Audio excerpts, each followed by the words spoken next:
बिस्मिल्लाहिर्रहमानिर्रहीम इय्याका नअबुदु व इय्याका नस्तईन। अस्सलाम वालेकुम डियर स्टूडेंट्स। आज की वीडियो में हम एक बड़ा ही इंपॉर्टेंट टॉपिक डिस्कस करने वाले हैं जो कि बोर्ड के एग्जाम में कई बार रिपीट हो चुका है, तो इसलिए आपने वीडियो को एंड तक जरूर देखना है। आज डिस्कस करते हैं हम न्यूक्लिक एसिड। न्यूक्लिक एसिड मेरे बेटे ये ऐसे बायोमॉलिक्यूल्स होते हैं जो सेल के अंदर न्यूक्लियस में पाए जाते हैं। इन्हें हम मटेरियल ऑफ इनहेरिटेंस भी कहते हैं। इनके अंदर जो बेसिक यूनिट होता है उसे हम न्यूक्लियोटाइड कहते हैं। न्यूक्लियोटाइड के अंदर फर्दर 3 और कंपोनेंट्स होते हैं। जब भी हम इसको एक्सपेरिमेंटली प्रूव करते हैं तो इसके अंदर हमें 2 फर्दर मॉलिक्यूल दिखाई देते हैं, एक आरएनए, दूसरा डीएनए। दोनों ही मटेरियल ऑफ इनहेरिटेंस हैं। दोनों ही मिलकर जो इंफॉर्मेशन होती हैं, जो कैरेक्टर्स होते हैं, उनको ट्रांसफर करते हैं from parents towards offspring. तो इनके मॉडल को 2 साइंटिस्ट थे, Frederick Crick and James Watson. दोनों ने मिलकर 1953 के अंदर इनके जो मॉडल है उसको एक्सप्लेन करने की कोशिश की थी। तो ये जो हमें स्ट्रक्चर दिखाई दे रहा है ये according to James Watson and Frederick Crick ने प्रपोज किया था, पहले मर्तबा किया था, और इसी बिहाफ पर इन्हें नोबेल प्राइज से भी नवाजा गया था। तो let's talk about nucleic acid. ठीक है मेरे बेटे, तो देखिए जरा, nucleic acid are the molecules हैं जो कि composed of basic unit called nucleotide. ठीक है, अब इस न्यूक्लियोटाइड के अंदर फर्दर 3 मॉलिक्यूल्स होते हैं, कंपोनेंट्स होते हैं। वो कौन कौन सी हैं जी? पहले नंबर पर तो आता है पेंटोज शुगर,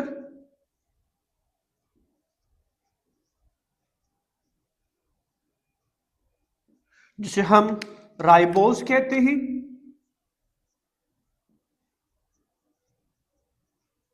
ठीक है स्टूडेंट्स, दूसरा कंपोनेंट नाइट्रोजनस बेस, 4 होती हैं, जिस तरह adenine, thymine, guanine and cytosine. ठीक है स्टूडेंट्स, जो तीसरा कंपोनेंट डीएनए में होगा वो है जी फास्फेट ग्रुप। फास्फेट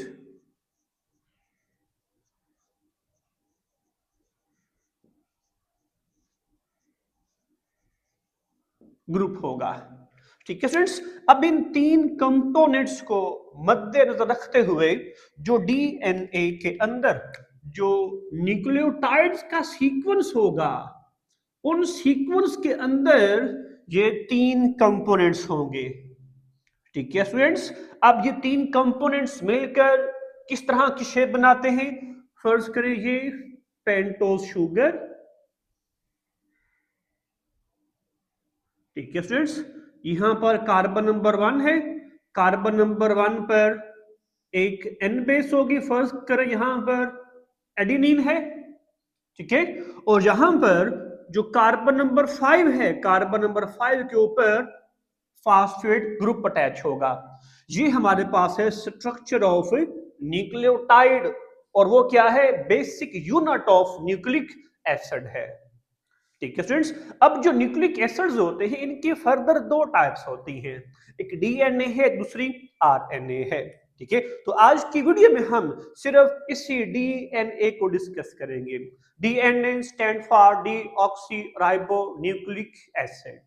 ठीक है, इसको पहली मर्तबा 1953 के अंदर 2 साइंटिस्ट थे, एक का नाम है जेम्स वाटसन, दूसरे का नाम है फ्रेडरिक क्रिक। दोनों ने मिलकर डीएनए के मॉडल को इंट्रोड्यूस करवाया था, पेश किया था। ठीक है, अब इस मॉडल के अकॉर्डिंग जो डीएनए है उसके 2 स्ट्रैंड्स हैं, दोनों ही अपोजिट हैं। दोनों स्ट्रैंड्स एन बेस के जरिए से आपस में मिले हुए हैं, और उन एन बेस के दरमियान डबल बॉन्ड और ट्रिपल बॉन्ड एग्जिस्ट करते हैं, और वही बॉन्ड इस डबल हाइलेक्स मॉलिक्यूल को मेंटेन कर रहे होते हैं। ठीक है स्टूडेंट्स, फिर डिस्कस किया गया है कि ये जो डीएनए का मॉलिक्यूल है ना, ये डीऑक्सी राइबो न्यूक्लियोटाइड से मिलकर बना हुआ है। ठीक है स्टूडेंट्स, फिर in this case of nucleotide the pentose sugar is deoxyribose.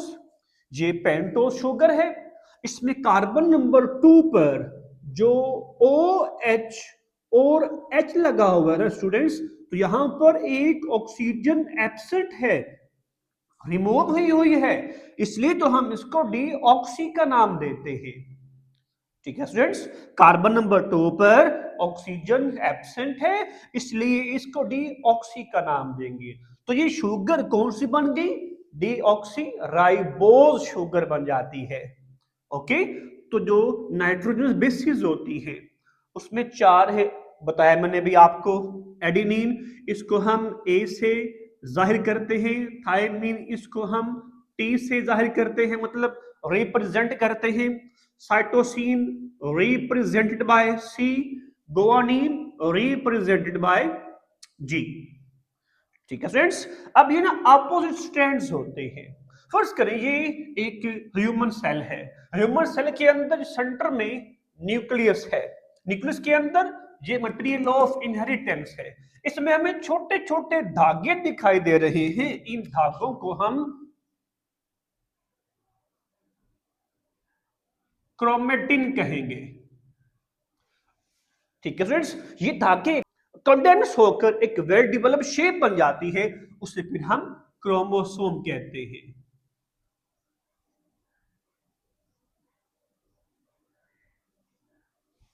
ठीक है स्टूडेंट्स, अब हमने क्रोमोसोम यहां ड्रा किया, इसके अंदर डीएनए, फिर इस डीएनए को हमने यहां पर बाहर ड्रा कर लिया है। ठीक है, देखिए इसके 2 स्ट्रैंड्स हैं, एक ब्लू शेड में दिखाई दे रहा होगा और एक ब्लैक शेड में आपको दिखाई दे रहा होगा। ये 2 स्ट्रैंड्स होते हैं, दोनों देखिए, जो ब्लैक वाला है ये 5 प्राइम से 3 प्राइम तक जा रहा है, जो ब्लू वाला है ये 3 प्राइम से 5 प्राइम तक जा रहा है। मीन टू से दोनों अपोजिट स्ट्रैंड्स हैं। ओके, फिर देखिए ये दोनों मिलकर कॉइल बन जाती है, एक कॉइल की शेप अख्तियार कर लेते हैं। ओके, और उसके अंदर ये हमें छोटे छोटे से पॉइंट्स दिखाई दे रहे हैं, बेसिक यूनिट्स दिखाई दे रहे हैं। इन्हीं यूनिट्स को तो हम न्यूक्लियोटाइड कहते हैं।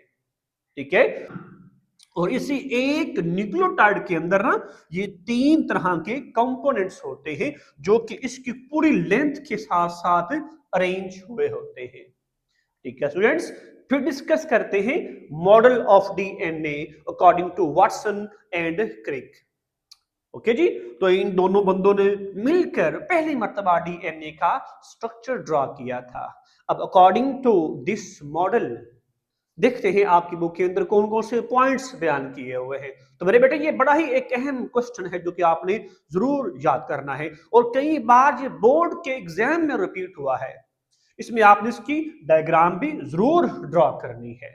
ओके, तो according to this model the DNA molecule is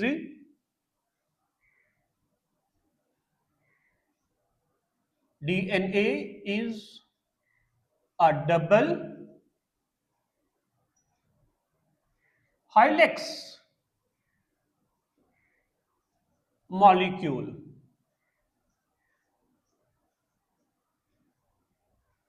ठीक है स्टूडेंट्स, जो किससे बना हुआ है? It is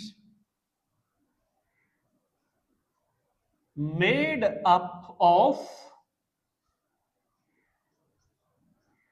2 opposite strands।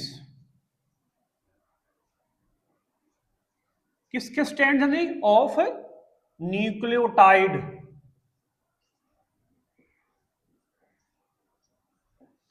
ठीक है स्टूडेंट्स, देखिए ये 2 स्ट्रैंड्स हैं, ये दोनों स्ट्रैंड्स अपोजिट हैं। ओके, इनके अंदर हमें बेसिक यूनिट्स दिखाई दे रहे हैं, उन्हें क्या कहते हैं? न्यूक्लियोटाइड कहते हैं। तो पहला पॉइंट क्लियर है। दूसरे पॉइंट में हम कहेंगे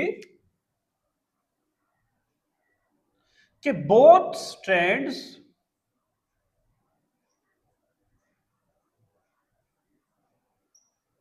are coiled around each other। ठीक है डियर स्टूडेंट्स, देखें ये दोनों स्टूडेंट्स आपस में कॉइल्ड हुए हुए हैं, एक दूसरे के ऊपर कॉइल की फॉर्म में अरेंज हुए हैं। ओके, तीसरे पॉइंट्स में हम डिस्कस करेंगे कि the nitrogenous base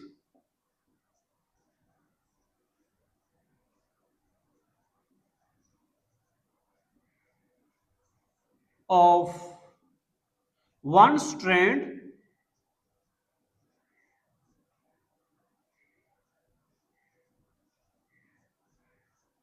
make hydrogen bonds with the nitrogenous base of other strand। ठीक है डियर स्टूडेंट्स, देखिए जरा मैं आपको एक्सप्लेन करके देता हूं। अगर हम इतने से हिस्से को थोड़ा सा और जूम करके देखें तो यहां पर जरा ध्यान दें स्टूडेंट्स, ये एक न्यूक्लियोटाइड, ये दूसरी न्यूक्लियोटाइड है। ओके, इसके पास भी पेंटोस शुगर, एक फास्फेट ग्रुप और एक एन बेस है, इसके पास में वो सेम कंपोनेंट्स हैं। ठीक है, अब फर्ज करें इस न्यूक्लियोटाइड के पास अगर नाइट्रोजन बेस एडेनिन है तो इसके पास क्या होगी, इसके पास है थाइमीन होगी, उसे हम टी से रिप्रेजेंट करते हैं। ओके, और इन टी और ए के दरमियान एक बॉन्ड, हाइड्रोजन बॉन्ड पाया जाएगा और वही बॉन्ड इस पूरे के पूरे स्ट्रैंड को मेंटेन करेगा। ओके, तो यही एच बॉन्ड इस पूरे के पूरे स्ट्रैंड के अंदर पाया जाता है ताकि इस डीएनए के मॉलिक्यूल को मेंटेन रखा जाए। ओके स्टूडेंट्स, तो नेक्स्ट पॉइंट में हम कहेंगे द पेयरिंग ऑफ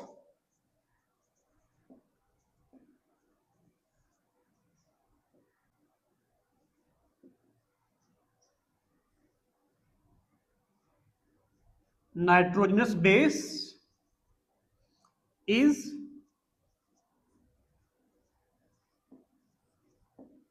स्पेसिफिक है। ओके, स्पेसिफिक कैसे है जी, देखिए जो है ना एडेनिन, ये हमेशा थाइमीन के साथ मिलकर बॉन्ड बनाएगी। ओके, जो साइटोसिन है ये हमेशा गुआनिन के साथ मिलकर बॉन्ड बनाएगी। ओके, अब डबल बॉन्ड किस में आएंगे, ट्रिपल बॉन्ड किस में आएंगे, ये हम नेक्स्ट स्टेप के अंदर डिस्कस करते हैं। ओके, तो जो लास्ट पॉइंट है उसमें मेरे बेटे आप कहेंगे कि there are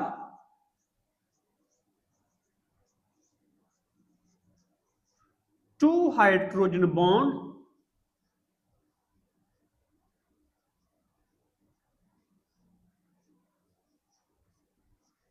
between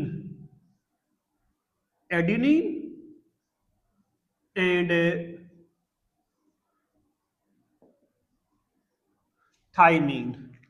okay, adenine और थाइमीन के दरमियान कौन सा बॉन्ड होंगे मेरे बेटे, डबल बॉन्ड होगा। ओके, जबकि बिटवीन गुआनिन एंड साइटोसिन इनके दरमियान हमेशा क्या होगा मेरे बेटे, 3H बॉन्ड पाए जाएंगे जिन्हें हम ट्रिपल बॉन्ड भी कहते हैं। ओके स्टूडेंट्स, तो ये है हमारे पास आज का टॉपिक जिसे हम डीएनए मतलब न्यूक्लिक एसिड का पहला पॉइंट डिस्कस किया है हमने। तो न्यूक्लिक एसिड एक मटेरियल ऑफ इनहेरिटेंस जो न्यूक्लियस के अंदर पाया जाता है, इसका बेसिक यूनिट न्यूक्लियोटाइड होता है। इसके अंदर तीन तरह के कंपोनेंट्स होंगे, चाहे वो डीएनए है या आरएनए है। इन केस ऑफ डीएनए क्या होगा जी, पेंटोस शुगर, एन बेस और फास्फेट ग्रुप। लेकिन फर्क क्या है, फर्क ये है कि जो पेंटोस शुगर है इसके कार्बन नंबर 2 पर जहां पर जो ऑक्सीजन है वो एब्सेंट होगी, इसलिए हम इसको डी ऑक्सी का नाम देते हैं। अगर आरएनए को देखें तो आरएनए के अंदर भी सेम यही कंपोनेंट्स होते हैं। ठीक है स्टूडेंट्स, फिर हमने पढ़ा कि ये जो डीएनए का मॉडल है ये किसने पेश किया था, दो साइंटिस्ट ने पेश किया था, और उन मॉडल के जो पास्टुलेट्स हैं वो हमारे पास क्या है, ये 4 से 5 पॉस्टुलेट्स हैं, पॉइंट्स हैं जो कि आपने जरूर याद करने हैं। ठीक है स्टूडेंट्स, अगर कोई क्वेश्चन आपने मुझसे पूछना तो आप मुझे कमेंट बॉक्स में पूछ सकते हैं। If you like this video then make sure like, subscribe and share it. Thank you.